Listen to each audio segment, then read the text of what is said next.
Buenas tardes, maestro y compañeros en general. El día de hoy, mi equipo número 6, vamos a exponer sobre el tema que nos ha tocado. En esta ocasión, yo soy Vázquez Iparraguirre y les voy a exponer sobre los componentes fonológicos. Dentro de ellos vamos a hablar del fonema. Sabemos que los fonemas son las unidades básicas de sonido en un idioma. Son abstracciones que van a representar un conjunto de sonidos similares. Por ejemplo, la letra P en español es un fonema que puede ser pronunciado de diferentes maneras. Por ejemplo, P en psicología y P en pan. Seguido tenemos al segundo componente fonológico, que son las reglas fonológicas. Las reglas fonológicas van a ser estos patrones que van a describir cómo se combinan los fonemas para formar palabras y oraciones. Estas reglas pueden ser universales, quiere decir comunes para todos los idiomas, o específicas de un idioma en particular. Asimismo, tenemos al nivel fonológico. El nivel fonológico se va a referir a la representación abstracta de los sonidos del lenguaje. En este nivel, los fonemas se van a combinar para formar palabras y oraciones. Y asimismo, como tenemos el nivel fonológico, vamos a hablar sobre el nivel fonético, que va a referir a la realización concreta de los sonidos del lenguaje. En este nivel, los fonemas se van a pronunciar de manera específica, en función del contexto y la variedad del idioma. Vamos a hablar sobre los procesos fonológicos, que van a ser operaciones que se van a aplicar a los fonemas para cambiar su forma o posición en la palabra u oración. Algunos ejemplos de procesos fonológicos son la asimilación, que va a ser cuando un fonema cambia su forma para parecerse a otro fonema cercano. Por ejemplo, tenemos a la N en un perro que se asimila a la P y se pronuncia como M. Tenemos asimismo a la elisión, a la epéntesis, a la metatesis, que son diferentes procesos fonológicos. Y por último vamos a hablar sobre las representaciones fonológicas. Estas van a ser las formas en las que vamos a representar a cada fonema en una palabra u oración. Esto se hace mediante la utilización de símbolos específicos como los símbolos del alfabeto fonético internacional. Dentro de ellos, pues, vamos a ver a los corchetes. Ahora, mi persona va a hablar acerca de la fonología. Mi nombre es Quispe Navarro Benice Estefan. La fonología va a estudiar los sonidos de la lengua y su unidad mínima va a ser el fonema. Y también va a tener un valor diferencial. ¿Por qué? Porque va a ayudarnos a diferenciar los distintos fonemas que encontramos dentro de nuestro idioma. Si nosotros hablamos de que estudia los sonidos de la lengua, pues vamos a decir que la fonología va a ser más mental. Por ejemplo, dentro del español nosotros podemos diferenciar la palabra peso de la palabra beso, ya que la primera va a empezar con la letra P y la segunda con la B. La fonología va a ser de inventario cerrado, ya que dentro del castellano nosotros tenemos 5 vocales y 19 consonantes. Se va a representar a través de barras. Por ejemplo, la palabra pala la podemos representar a través de palas, ya que esto va a ser solamente una idea mental que todavía no va a ser pronunciada. Y finalmente, pues se menciona de que los fonemas van a carecer de significado. Ahora vamos a hablar acerca de las consonantes que tenemos dentro del español. Tenemos, por ejemplo, la consonante K, que va a representar también a la K, la C y la Q. Por ejemplo, la palabra kilo va a ser representada por la K, la palabra casa de igual manera por la K y la palabra quena también por la palabra K. Dentro del fonema B va a representar a lo que es la consonante B y la consonante V.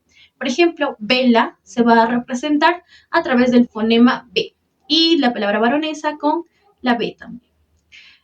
Proseguimos con la consonante S, que va a representar la S y la C, por ejemplo, sala o celular.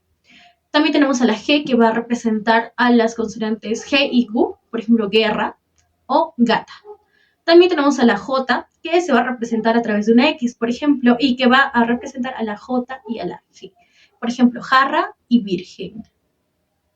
Tenemos a la R, que se va a presentar solamente con una R, con un slash superior. Por ejemplo, rojo solamente se va a representar por la letra, o bueno, el fonema R, con la parte superior como un sombrerito, se puede decir.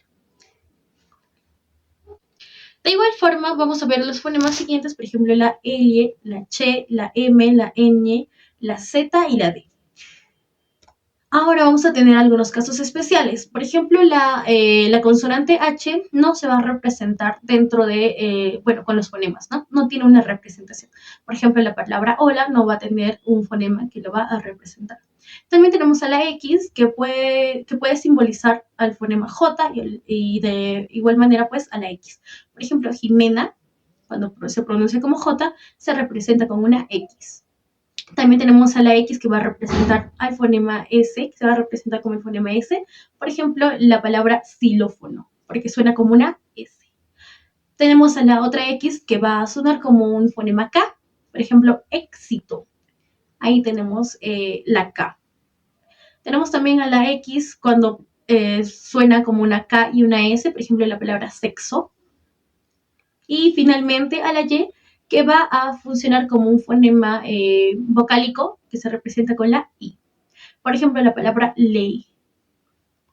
Continuando con la exposición, mi nombre es Lady Victoria Palomino González y voy a hablar sobre la fonética como un componente de la gramática generativa transformacional, pero secundario. Sin embargo, es importante.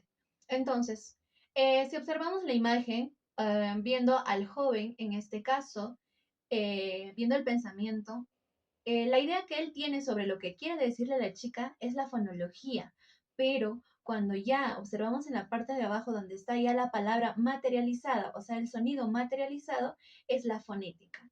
Entonces, la fonética va a ser aquella que estudia el sonido materializado y articulado del habla, donde las unidades mínimas de la fonética va a ser los fonos.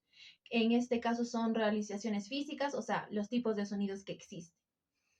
Ahora, los elementos principales de la fonética van a ser, como ya les iba mencionando, ¿no? Los fonos, que son los sonidos del lenguaje estudiados como unidades físicas. Y ahora, el esquema de los componentes de la gramática generativa van a ser como son la sintaxis, la fonología y la fonética. Pero en este caso, este componente se va a ocupar de cómo esos sonidos abstractos en la fonología se van a producir físicamente o se perciben en el mundo real como sonidos articulados. Ahora, en este caso es muy importante que nosotros tratemos de los alófonos. En este caso, los alófonos son las variantes de pronunciación de un fonema. Estas variantes no van a cambiar el significado de una palabra, no como pasa en la fonología. Porque en la fonología los fonemas cambian el significado de la palabra. En cambio, en los alófonos simplemente estas variantes no van a cambiar el significado, ¿no? Por ejemplo, en español el fonema B puede pronunciarse como B oclusivo o como en vaca. El sonido va a ser el mismo, pero o sea, el sonido va a ser el mismo, en este caso no va a cambiar el significado, ¿no? Ahora, estas son realizaciones concretas y específicas de un fonema dependiendo del contexto fonético en el que se encuentran. Ahora, en este cuadro nosotros podemos observar un resumen principal de los alófonos que mayormente se usan, ¿no? En español, ya sea la B, la D, G, S, N, L, R, que tiene dos tipos de fonemas, y son los alófonos principales, ¿no? Que se encuentran en la parte secundaria. Normalmente nosotros quizás podemos pensar que no es importante estudiar ello, pero sí es significativo para nosotros poder entender qué tipo de sonido estamos expresando al momento de hablar. Un ejemplo de cada uno sería pues del primero de B en boca o en aba. Ahí más o menos se puede ver lo que es la diferencia, cosa que no lo podemos notar cuando nosotros realizamos la pronunciación. A manera de ejemplos, de la fonología, vamos a presentar lo que es la P. En este caso, cuando nosotros lo pronunciamos, vamos a entender que es sordo porque no produce ninguna vibración. Además, es bilabial porque los labios se juntan para poderlo pronunciar y oclusivo también. Cuando nosotros pronunciamos lo que es la B, también en este caso es sonoro porque sí se produce una vibración y es bilabial, así como también oclusivo. Y por último, la S. ¿Por qué? Porque S es sordo, alveolar y fricativo.